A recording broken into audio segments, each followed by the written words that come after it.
That is Reverend Kathy Young. We're in the same ministerial class, and the way Centers for Spiritual Living works is that once you become a minister, you have to perform your ministerial duties for 6,000 hours, which is about 3 years if you're doing it full time.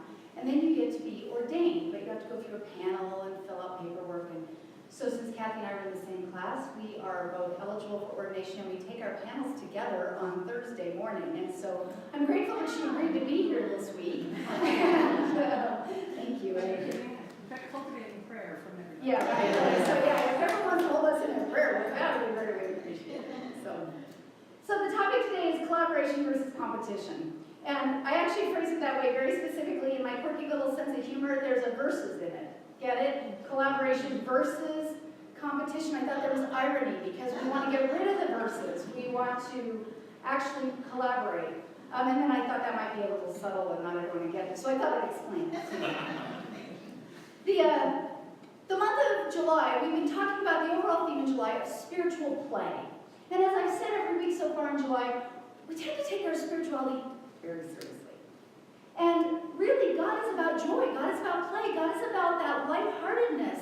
That is the promise, is that when we walk close with God, our burdens are light. The yoke is easy. And we get to play and move into playfulness. And as I got to thinking about what that looks like, I realized that very frequently, play for us looks like competition. And Joanne mentioned the Olympics, and we think about competition, but that's not play. That's sports. The rules that have been imposed on sports, while good and crucial and vital, they breed a sense of competition, but they don't breed a sense of playfulness. That comes when we collaborate. When we collaborate, that's when we're in that easy flow, that joy, when we're interacting.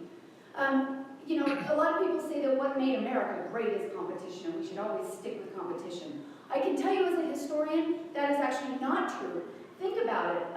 Our entire government is built, when it works properly, on collaboration.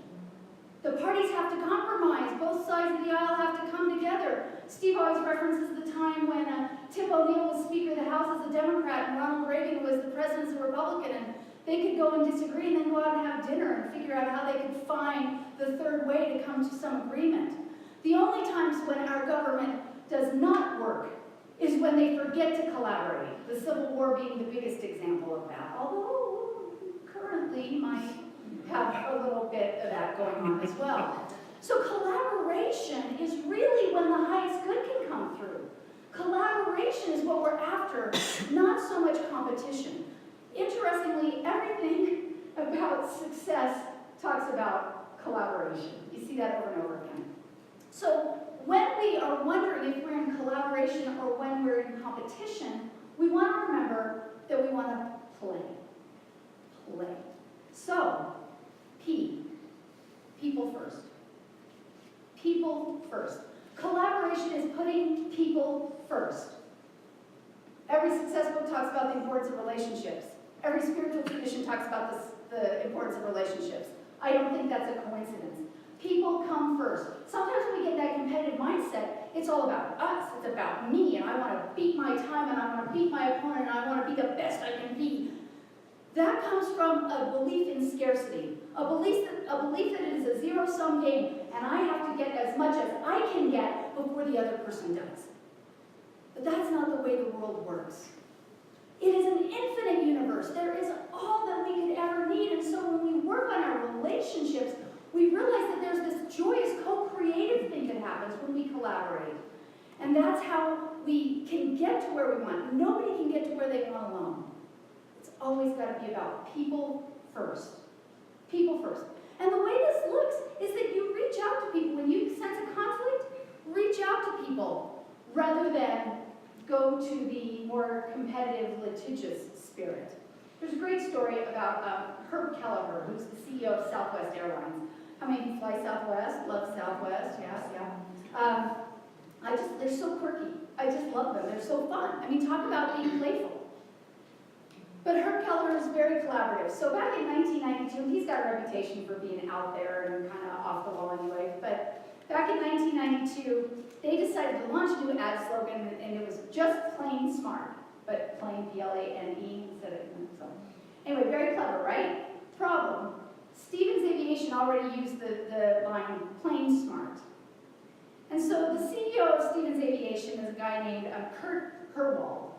You know how long I had to practice to not get Herb Kelleher and Kurt Herwald confused in this story? So Kurt Herwald, Stevens Aviation. Herb Kelleher, Southwest Airlines. Herwald has the same kind of idea as Kelleher. He doesn't want to, he could sue Southwest for trademark infringement. He doesn't really want to do that. He feels like that's going to cost him money and not really benefit everyone. But that's that competitive environment. That's where the I have to win comes in. But he decided not to do that. So he reached out, people first. He reached out and talked to Kelleher directly. And the two of them came up with this publicity stunt where they would arm wrestle for the right to use the slogan. They figured it would be a win-win situation. Stevens Aviation would get the kind of publicity they could never get any other way. Southwest Airlines would make it fun.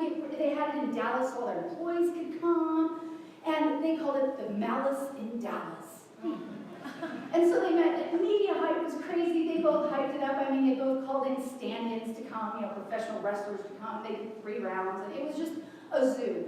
You can Google Malice in Dallas, and they've got 6 YouTube videos of it if you're interested. But it's hilarious. And at the end of the day, the Stevens Aviation guy, Kurt Herwald, he wins. The last round, he pins Herb Kelleher down, and so he wins the right to use the slogan, yay! And then he immediately allows Southwest Airlines, signs a legal document that allows Southwest Airlines to use it too. Neither company suffered. Nobody had to lose for the other one to win. And it's because each of those 2 CEOs put people first. They didn't go to the lawyers. They didn't worry about their reputations. They reached out to one another and they said, how can we figure this out? So people first. The next thing, in order to go from competition to collaboration, lead with vision. Lead with vision. When we get into any sort of relationship, there are going to be different points of view. And if you want to be collaborative, you have to step outside of your point of view and go to your core values. Because I believe that all humans have pretty much the same core values. We all want these qualities of God that we talk about. We all want love and peace, harmony, beauty, order, abundance, all of these things in our lives. But we all have different ideas about how to get there, and that's where the competition comes in. But when you can lead with vision, you can get out of that competitive spirit and make sure that everybody's after the same thing. I saw this unfold beautifully a few years ago when I worked at the CSL home office. We were in the process of something that we called integration. Ernest Holmes founded our movement in the 1927, and sometime in the 1950s, the movement split. And a group went off, and they became more of like a professional ministers association, and they were very much about supporting and helping the ministers. And the other group kind of split off, and it was more of a teaching institute, and they were more about spreading the teaching, licensing practitioners, and creating classes. And over the ensuing 55 years, they duplicated a lot of efforts, and they became pretty similar, but their core impetus was very different. And sometime in the early 2000s, somebody woke up and said, why do we have 2 organizations that teach oneness? This doesn't make any sense. So we did a merger. We called it integration because that was less corporate, to bring these back together. And there were 11 people who met on a weekly basis. 5 from one organization, 5 from another, and then one renegade who belonged to both of them, who's sitting in my front row here. So we met every week to talk about how do we bring it together. And I really saw that we had to keep leading from the vision, because it got very easy, and Steve was on that team with one of the 11, as was I and John. It was very easy to deteriorate into, well, we've always done it this way. Yeah, well, we've always done it this way. Well, our people aren't going to accept this. Well, our people aren't going to accept this. Well, it was very easy to deteriorate into that. But we had to keep coming back to what's the vision.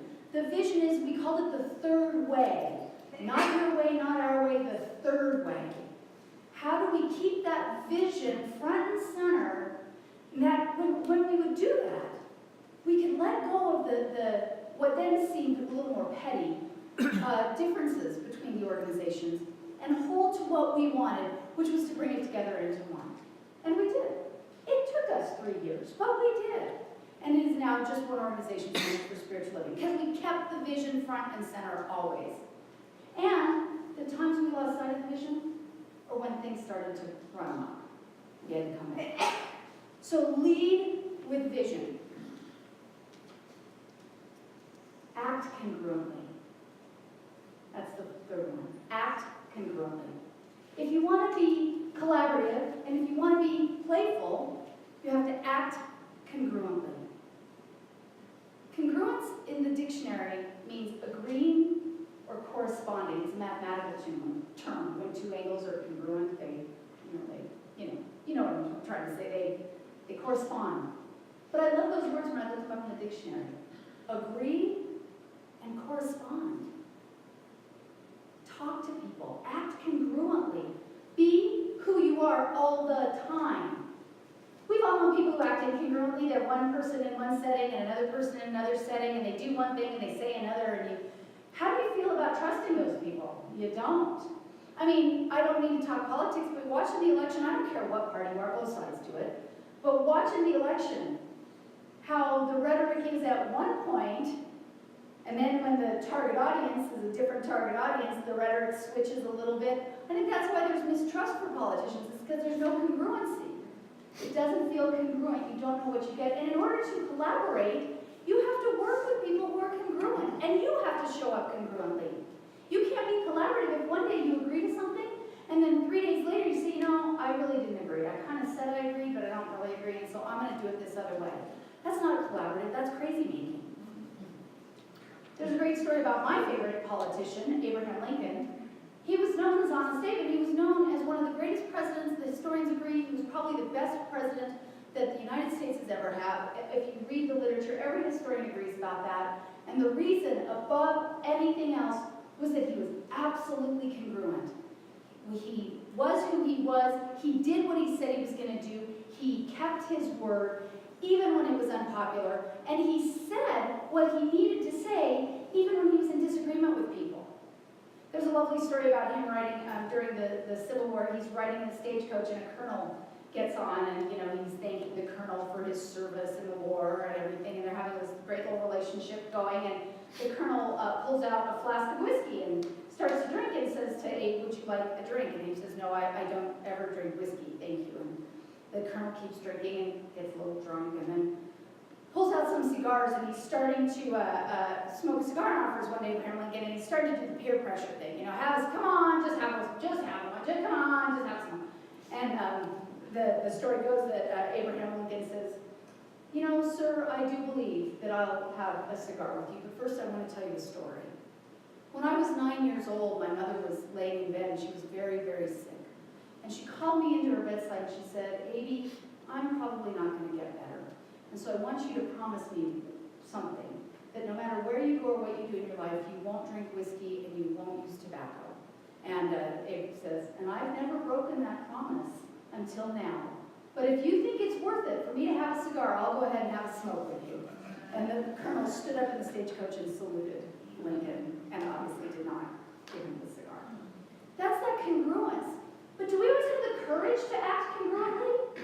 Do we give in when there's peer pressure? Do we go along to get along because it's easier, even if it violates something that we believe in? That's not being collaborative, because what happens to us when we do that, when we go along to get along, resentment builds, because it's not who we are. And then these people who are collaborative partners, these people that we're working with, we start to get a little angry and a little resentful. We don't even know why. Just all of a sudden we don't feel the same toward them, and we start to take it out in little ways, and then the collaboration starts to break down, and as typical humans we go, I don't know what's wrong with them. Why on earth were they acting that way? We have to act congruently. It's our responsibility to do us. And so we have to be true to who we are, in every interaction if we want to be effective collaborators. And then finally, we yield to the greater good. We yield to the greater good. Sometimes when we're in that competitive mode, we again fear for our personal good. We want to hoard, we want to shut down, we want to keep everything small. But when we're collaborative, we can let go and we can allow something greater than we are to flow through us and yield to that greater good and not try to stop it. Now, this takes that really long, arduous journey, the hard one we all have to go. It's the farthest distance you will ever travel from here to here. You have to stop thinking about what your good is and start feeling into what the good is. Because God is a feeling at its very core. So when we yield to the greater good, we step back and we allow ourselves to see what that greater good is. There's that great children's story about stone soup. I don't know if you've ever heard this, but for those of you who haven't, there's a village that's experiencing a famine, and all the villagers are afraid that there won't be enough food, and so they start hoarding it. And they aren't really yielding to the greater good. They're not worried about their neighbors. They're just worried about themselves. They want to make sure they have enough. That's the competitive mindset. And then a stranger comes to town, and it's clear that he wants to stay the night and stay for dinner. And everybody's like, oh no, he can't eat with me. We don't have enough. We don't have enough. We don't have enough. We don't have enough. Well, of course, there's the fallacy right there. But the stranger says, oh, don't worry. I have my own dinner taken care of. And he fills a pot of water, and he pulls out a velvet bag, and out of the velvet bag, he takes out a stone. And he says, I'm having stone soup for dinner. And he puts the stone in, and he starts talking about the wonders of stone soup. Stone soup is the most delicious thing you'll ever taste. It's nutritious, and it'll feed you body, mind, and spirit. It's a wonderful thing. So I'm fine. I have my stone soup. But stone soup with a little cabbage, now that's really something. That's really delicious. God, I wish we had a little cabbage, because stone soup with cabbage would be great. And so one of the villagers kind of goes back to his hut and reluctantly comes out with one of his heads of cabbage and fearfully turns it over to the stranger, who chops it up and puts it and goes, oh, we are in for the best treat. Stone soup with cabbage, that's the best there is. Except that one time I had some salted beef in it. Stone soup with salted beef and cabbage, and so the butcher comes out with a little salted, and so it went with potatoes and onions and carrots, etc. Until they had this whole pot. And everybody ate, everybody was fed, there was food left over, and the greater good was served because everybody stepped out of their fear that they individually would not have enough, and they collaborated with their fellow neighbors in order to create something greater than they individually could do. So the next time you're taking yourself very seriously, and you feel yourself in that competitive place, that place of, I've got to do this or else I've got to be better, I've got to work harder, I've got to make sure that I complete everything so that I get my good, I want you to stop and ask yourself if you can play. Are you putting people first? Are you leading from your vision? Are you acting congruently? And are you yielding to a higher good? Because it's when we have that beautiful combination of factors that we're in the flow, and we're not only collaborating with each other, we're collaborating with that divine spirit that is always calling us to collaborate with us. If we can get out of the way, and we feel our way out of our own way by collaborating with one another first. So, that's your homework this week. Play. Play. And on that note, let's pray.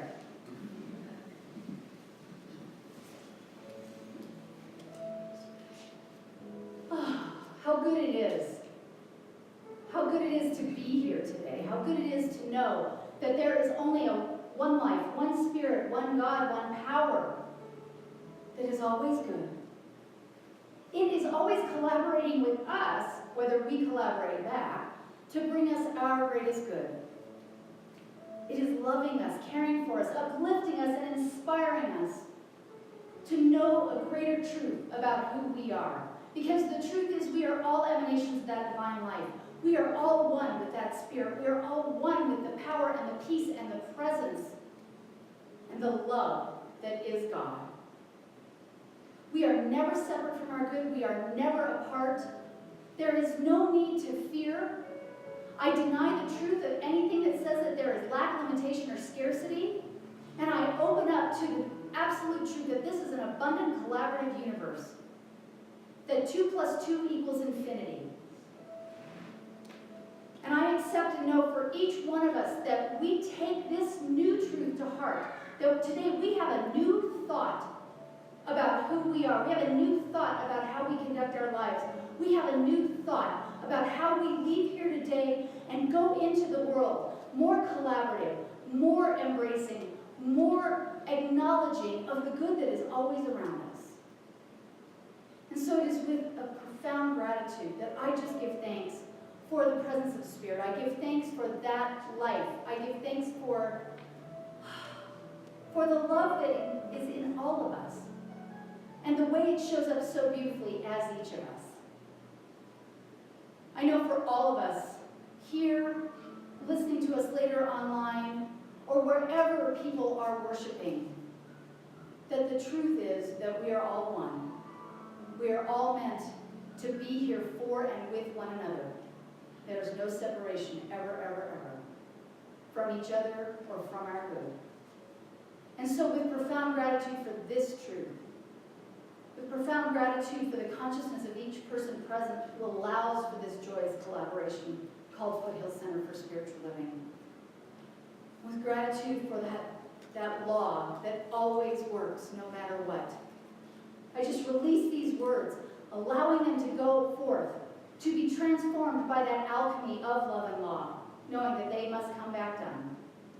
And with that, I let it be so. Let's anchor it by joining together.